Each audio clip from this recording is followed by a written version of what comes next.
সব বন্ধুরা কেমন আছো? আশা করি সবাই ভালোই আছো। তো তোমাদেরকে সব কথা আমি ক্লিয়ারভাবে বলতে পারছি না, কিন্তু বলবো এখন। কারণ যেইটা নিয়ে সমস্যা হচ্ছে সেই সমস্যা মিটবেও না। ঠিক সেই দিনকে তোমাদের দাদাভাইয়ের সাথে কি হয়েছিল, কেন তোমাদের দাদাভাই এই পৃথিবী ছেড়ে চলে গেল, সেদিন ছিল মঙ্গলবার।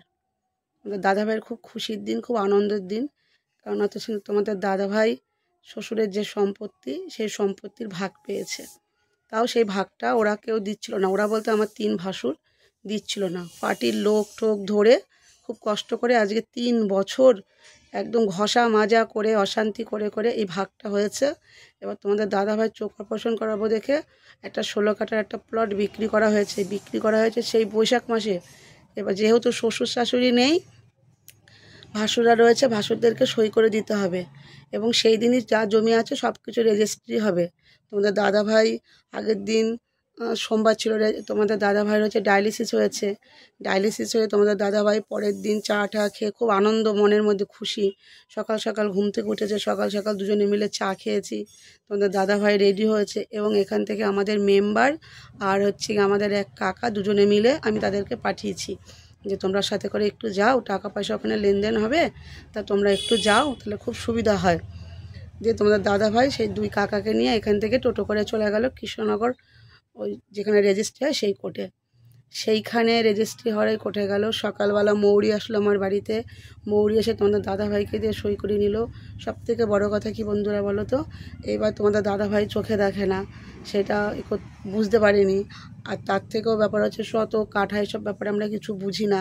আর জমির ব্যাপারে সত্যি কথা বলতে কি কিছুই বুঝি না।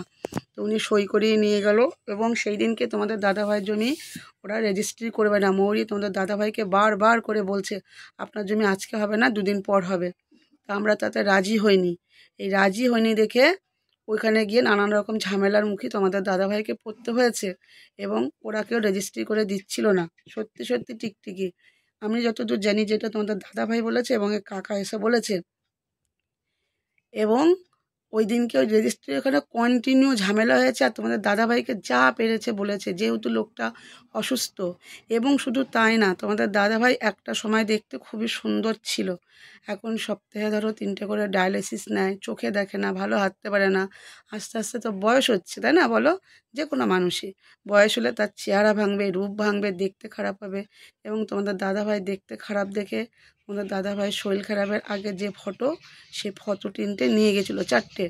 এবং এখনকার যে চেহারা আর ওই আগের যে চেহারা তোমার দাদাভাই বুঝতে পারিনি, ঘরে ছিল ফটো তোলা, চেহারার সাথে ওই উকিল মেলাতে পারিনি দেখে বললো আপনার এই চেহারার সাথে এই চেহারা মিলছে না, আপনাকে নতুন করে ফটো তুলতে হবে। তা তোমাদের দাদাভাই ফটো তুলতে গেছে, তা আগের চেহারার সাথে এই চেহারা মেলেনি দেখে এই নিয়েও তোমাদের দাদাভাইকে অনেক মানে কি বলবো কটূক্তি করেছে, নানা রকম কথা বলেছে তোমাদের দাদাভাইয়ের মেজদা আর শেষদা, যেহেতু দেখতে খারাপ হয়ে গেছে এই নিয়ে খুব হাসাহাসি করেছে।